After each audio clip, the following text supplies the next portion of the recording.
Alright, what's good with the chat? If you haven't seen part one, which is the footage, please go watch the footage first. So, part two, I'm going to talk about it, discuss it, and also answer the questions that I've been having about Embiid versus AD. And the only reason that I have waited so long to do this video is because I didn't want people to abuse Embiid and then for Embiid to get nerfed because I feel like because we're in NA, bro. You guys abused every fucking thing, right? So I feel like is that if people start abusing Embiid's strength and abusing his power offense, then the devs are gonna nerf Embiid. And I didn't want that to happen because I'm an Embiid main. But I'm like, all right, look, if Embiid gets nerfed, he just get nerfed, right? Whatever happens to Embiid, I'm gonna figure it the fuck out, and I'm gonna still be good with Embiid, right? So that's why I went ahead and decided to go ahead and get this video started. So let's do it. Let's do like this. So the first thing is, so the most recent questions I had, because I've been having a lot of questions about this. The most recent two is R7 Embiid or R4 AD, and then R3 AD or R6 Embiid, and then why don't I ever use my dominancy? And so to answer the first part, Embiid wins in both scenarios. Embiid, matter of fact, R7 Embiid versus R7 AD, Embiid still wins. So it doesn't matter if it's R4 AD or R3 AD. It doesn't matter. It can be R7 fucking AD and Embiid wins. But the question is, what are you trying to do, right? Because Embiid does certain things that AD can't do, and AD does things that Embiid can't do. So when you ask me questions like Embiid versus AD, I'm assuming one or two things. Number one, you're solo queue, like I was in solo queue. You know that in solo queue, Embiid is going to do more than what AD can do, because AD is more defensively than offensively. But it literally, like in the fucking last video, Sadakin went off with 14 fucking points with Embiid. You can do that shit in solo queue with Embiid. You might not be able to do that shit in solo queue with AD, right? So what are you trying to do? Is the first question. So I'm assuming that number one, you're probably solo queue, so Embiid is going to win. Or the second one is um, I'm not sure what the second scenario would be. Okay, the second scenario might be your money, right? Your goal, because you're asking about an R7 Embiid, an R4 AD, or an R6 Embiid, and R3 AD. So that's your gold, right? You're probably limited on gold. I'm sitting at 12 million. I know how tough it is, right? So in a situation of gold where you just you're limited on who you're gonna take up, because Embiid was like a million, less than a million. I get him for like 800 or something versus AD when he was up like 7-9 million. Okay, it makes sense now. So you probably could have only got an R3 AD or an R4 AD compared to an R7 or an R6 MB, right? So I get that, but you just know both situations MB wins. All right, so let's talk about the dominancy and why I don't use it. So I'm at R6, right? MB fires up during dominancy, increases his speed and strength attribute as well as his field goal percentage. Shot field goal percentage 10%, strength and speed attribute 75. So the way I see his dominancy is that I'm trying to make a clutch play offensively, right? Because my speed is increasing, my strength attribute and my field goal percentage is increasing. That screams offense to me. So when I need to make an offensive play, that's when I'm going to activate it. But majority of the time, I don't even need my dominancy to make an offensive play. But if there's a situation where I'm trying to use my strength abuse tactics, because I get an extra 75, then I will activate it to get that extra 75 so that I can use my strength abuse. But it's very rare that I need to use it because, like I said, I trust in my shooters. I get the ball, I put the ball in my shooter hands, and my shooter has to score. I trust in them. If I gotta score, it's a fucking problem. Like if you need me to make the clutch play, it's a fucking problem. And there has been times where I made clutch plays, like in a tournament, when we went against ZL and them and whoever else the fuck we went against in a tournament. Yes, I make clutch plays when I need to. But normally, right, I'm trusting in my shooter. All right. But so let's talk about the strength abuse, the skills, and even AD and why I beat AD 1 on 1. So you got to understand the exclusive. Embiid possesses not only power but also nimble footwork that's compared to a guard. I knew it was either a guard or a forward. I think I said forward in video one, but it's comparable to a guard. So that's why you can break ankles. That's why you can drive by pretty fast, right? Exclusive effect when he posts up or drives, his speed attribute and mid range field goal percent increases. So that's why you can take advantage of a lot of the post moves. But you gotta know the post moves, right? So we're gonna get into that as well. When his speed is 50 or more than his opponent's, his high speed dribble speed and post up juke effectiveness also increase. So now you're also can use speed abuse, but Embiid is not faster than a lot of people. So when you get you know retards that still pick low pass, you know what I'm saying, then you can use your speed abuse or Capella, shit like that. But majority of the time you're going up against a Bam, a Cat, a AD, a Giannis, so you can't really speed abuse. But when you do get those scenarios where you can speed abuse against certain people, that's why it's important to know your matchup. Then you can take advantage of it. But what's more important is the strength abuse because the strength abuse is 90% of the competition. You could Embiid bullies a lot of people if you want to. So when his strength is 100 or more than the opponent's, his power juke and power post up rate also increases. The exclusive move, MB drive moves, are the same as that of a guard. So okay, so let me say that again. When his strength is 100 or more than the opponent's, his power juke and power post up rate also increases. Why is that so important? You got all the percentages. So now let's do it like this, right? Actually, we can stay here. We can stay here. So whether you have an R7 Embiid or an R6 Embiid, I'm at R6. But let's go R7 for R7 because we was talking about AD, right? And we're gonna do this for everybody. So AD, who is right here, you go R7 for R7 because remember, I be up against Z, I be up against Snipes, I be up against a lot of maxed out ADs, I be up against Iggy, like I be up against all them, right? Unless we teamed up. So R7 for R7, 100 more strength is all you need. AD, I have 171 more points over an AD at R7. So you can literally strength abuse him, which is your power moves and your power jukes. And at R6, even at R6, because I'm just R6. At R6, I still got 100 more than AD. So that's why in my recent video, when you saw me go against Sicario and Snipes, you saw me actually power post up Snipes whenever I could, and I knew that Snipes wasn't going to back down. When Snipes and Sicario is together, they got each other back. So if you watch that video, you notice when I post up on Snipes, Sicario was there to back him up, and you notice when I post up on Sicario, Snipes was there to back him up because they already know what I'm doing. Nobody in comp is going to let you do a 1v1 with Embiid. They know what's up, or at least they should know what's up. So they're not going to let you 1v1. Now I did it because I was having fun, and I knew they was gonna take my challenge. Like when I went against ZL and I tried to power post up ZL, ZL didn't take my challenge. ZL was by himself. It was 1-on-1 with me. He backed the fuck up. He was not letting me power post him. He already knew what I was trying to do. But Snipes and Sicario, they was gonna take my fucking challenge. So that's why I was power posting up because it was fun and I knew they weren't gonna back down. So you got to know the differences. But you're more than likely you're not gonna have a 1v1. And if you do have a 1v1 and they're smart, they're not gonna let you power post them up because you're gonna win. You're gonna win every single time. All right. So AD cannot hold him 1v1 in power post up. He just can't.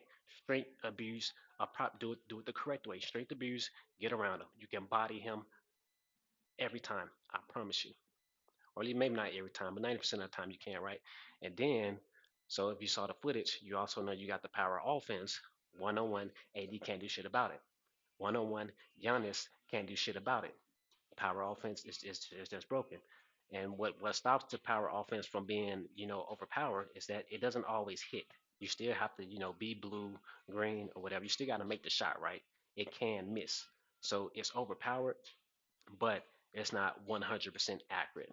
Yeah, it might be 80% accurate, which isn't bad. But again, it's only 2 points. I'm 300, y'all. That's why I'm passing the ball to my shooters. This is why I'm not using my bag. This is why I'm not using power offense. This is why I'm not shimmy shaking. This is why I'm not power posting up move because I'm passing the ball to my shooter and I'm just looking for threes, right? So that's just me. But when I was solo queue, yes, I was. I was abusing this. I was doing what I was doing. I made it to Hoffa. And when I finally made it to Hoffa, I was like, yes, I'm finally back in trios. I don't have to do this shit no more. I can pass the fucking ball. I don't have to do everything myself. All right. But when you have to do everything yourself, okay, know how to do the moves and go beat everybody the fuck up in solo queue until you run into trios, which for some reason, like solo queue is like literally for me. When I'm solo queue, I run into trios. So if as long as you don't run into trios, you should be able to just body everybody in fucking solo queue. So now let's go with Giannis. And the crazy part about it is that Giannis can hold Embiid better. So Giannis actually has strength. And so if I go R7, let's see, R7, for R7, I only have 50 strength more. Therefore, I can't abuse him, right? The only way I can abuse him is if I activate my dominancy, and in my dominancy, I get the extra strength, right? So when you activate it, if it's R7, you get your strength and speed attribute at 100. That is when you can actually abuse Antetokounmpo, is when you activate the dominancy because now you have 100 more. So that'll be a time where I actually do use my dominancy. So when you get into the skills, let's see what would be the best way to to show all the skills. Hold on. I think it's compare. Yeah, so if I just stay in the compare mode, we'll go ahead and bring Giannis back up. R7. So again, in your dominancy, you can abuse them, right? So you got your power post up, 5 for 5, which is just posting up. What am I looking for, though? We know we can posterize and everything like that. Um, let's see. Your post up cut expert is your speed, right? During the post up drive, you can increase the opponent is moving in the opposite direction of your movement. Increases for 2 seconds. I'm not really sure what I'm looking for, but it's here, right? So your hook shot. Use your off ball shoulder to keep the defender away. Raise your hand with the ball to the highest point and flick your wrist to shoot the ball. The essential shooting technique for interior players can effectively avoid the opponent's block attempt. So you avoid the block and performing a hook shot within 2 seconds after tricking a power post up on the opponent. Power offense is activated and opponent's shot contested is ignored. So that's the hook shot right there, which can't be blocked. Okay, then you can do your post up hop step as well. You can break through the defense. The drop step, which is the step back, right? Extremely effective offense move in the paint. The first image that comes to mind is O'Neal dominating the paint. Okay. The shimmy shake. Let's do it like this because I'm not really I don't feel comfortable explaining it like this. So practice. That way you can actually see the moves and I can explain it. So we know about the hook shot, right? You post up, you do your power offense. I don't really euro step like that. You can do your step back shot. Um, does dribble matter? The dribble doesn't matter. Exclusive, which is the drop step, and then your post up. So we got the fadeaway, we got the step back, we got all that right. You can do your shimmy shake. Um, you can do the post up and drive, which will get you by them, and that's pretty much all you need, right? You got the shimmy shake, you got the hook shot. You can you can post up, fadeaway if you want, the step back if you want it, and then a post up drive, which is literally just driving by them, which you see me take advantage of. So that's probably really all you need is just those four techniques. But the let me exit this. The most important thing that you have to understand is the strength abuse itself. Like there's not them. And if you want to know who can hold him besides Giannis, so if you go here, what is it? Hold on. Oh, it's the type. So when you click on type and you just go strength, right? And remember, it has to be over 100. So Embiid is number three when it comes to strength, right? So outside of the dominancy, which adds 100, and outside of coaches, because you got coaches, right? So outside of the dominancy, just man to man, nothing else added. Jokic can stop Embiid from power abusing, for strength abusing. He can't block him, but he can stop him from strength abusing. LeBron James is strong enough to hold Embiid one on one, and LeBron James can also block. But it's like when what scenario is Embiid going to be on LeBron James or LeBron James going to be on Embiid, right? Unless you're doing some switch defense type shit. Now after that, remember you have to be over 100, so they have to be less than 626. Zion has enough strength to hold Embiid, but he can't block him. Marketing has enough strength to hold Embiid, but he can't block him. Antetokounmpo, we just talked about that one. Antetokounmpo can hold Embiid, but and he can block him. And Antetokounmpo can block as well. Klay Thompson never going to be on the NBA. If he is, it just fucking dribble by him or some shit. You know what I'm saying? Draymond can hold him. Ricky LeBron can hold him. Gordon can hold him. Tatum, even though Tatum was not going to be on the MVP, you know what I'm saying, has enough strength to hold him. This is why strength abuse happens in the game, and this is why it's important to know because you see Tatum also strength abusing other people when he be breaking it. He like when he just abused Curry, when he abused Wemby. Like strength abuse is important, and this is why you see people getting away with it because not everybody knows about strength abuse or even know how to use strength abuse. Leonard can do it. Lopez can hold him. Smart can hold him, and that's it. Now, and dominancy and or your coach's attribute, if you boost your strength up, you start to knock off half of these. So at 26, let's say you get just one fucking strength to coach who boosts you up by 30. Now you take away Smart, Lopez, and Leonard.